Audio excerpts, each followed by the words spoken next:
दोस्तों, भारतीय वायुसेना के विंग कमांडर अभिनंदन वर्धमान आज पूरे देश के हीरो बन गए हैं। आज हर किसी को नाज है देश के इस वीर जवान पर। जिस तरह बहादुरी से अपने कर्तव्य का पालन उन्होंने किया है, वह हर भारतीय के अंदर एक अलग ही जज्बा भर देने वाला है।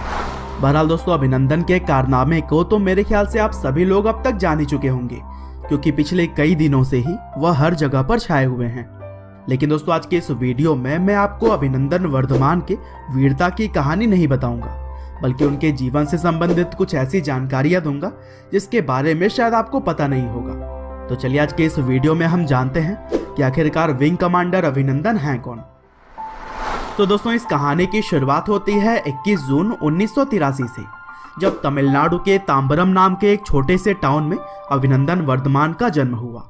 उनके पिता का नाम सिम्बाकुलटी वर्धमान है, जो कि भारतीय वायुसेना के एक रिटायर्ड एयर मार्शल रह चुके हैं। इसके अलावा अभिनंदन के दादाजी भी आजादी के पहले ही भारतीय वायुसेना में थे और उन्होंने दूसरे विश्व युद्ध में पार्टिसिपेट भी किया था। और इस तरह से अगर देखा जाए तो अभिनंदन की कई पीढ़ियां देश के हित में काम कर रही हैं। और दोस्तों, अभिनंदन के पिता भी इंडियन एयरफोर्स के अंदर अच्छा खासा नाम कमा चुके हैं। वह एक समय पर ऑफिसर कमांडिंग इन चीफ थे और उनका सर्विस नंबर था 13606।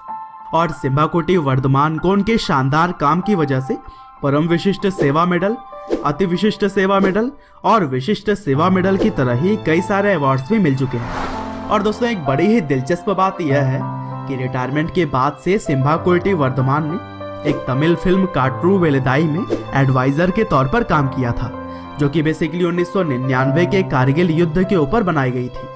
और इस मूवी की स्टोरी एक ऐसे भारतीय पायलट की है जिसे पाकिस्तान के रावलपिंडी के जेल में प्रिजनर ऑफ वॉर यानी कि युद्ध के कैदी के रूप में रखा जाता है।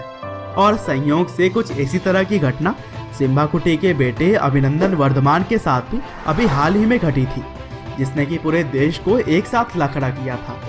वहीं अगर हम अभिनंदन की बात करें तो उन्होंने अपनी शुरुआती पढ़ाई केंद्रीय विद्यालय बेंगलुरु से की और फिर आगे चलकर उन्होंने पुणे के पास बसे खड़कवासला स्थित नेशनल डिफेंस एकेडमी में भी पढ़ाई की है।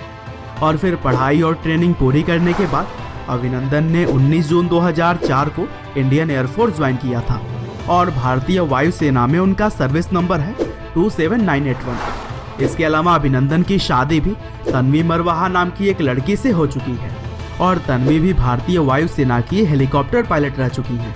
और इंडियन एयरफोर्स में उनका सर्विस नंबर था 288000। हालांकि अभिनंदन और तन्वी बचपन के ही दोस्त हैं और उन्होंने 5वीं से लेकर आगे की पढ़ाई साथ में ही की है। यहाँ तक कि कॉलेज में माइक्रोबायोलॉजी की डिग्री भी दोनों ने साथ में ही ली थी। हालांकि तन्वी ने आगे चलकर आर्म फोर्स एग्जीक्यूटिव की डिग्री IIM अहमदाबाद से ली और वह स्क्वाड्रन लीडर के तौर पर इंडियन एयरफोर्स में 15 साल तक काम कर चुकी है। और 2018 में भारतीय वायुसेना से रिटायरमेंट के बाद फिलहाल वह रिलायंस जियो बेंगलुरु में DGM के पद पर काम कर रही है। और तन्वी से अभिनंदन को एक बेटा भी है जिसका नाम है तविश।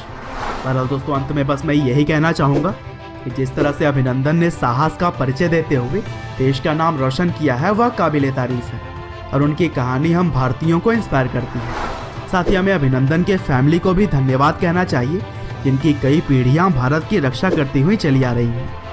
उम्मीद करते हैं कि आपको अभिनंदन के बारे में यह कुछ यूनिक जानकारियाँ जरूर पसंद आई होंगी। आपका बहुमूल्य समय देने के लिए बहुत बहुत धन्यवाद।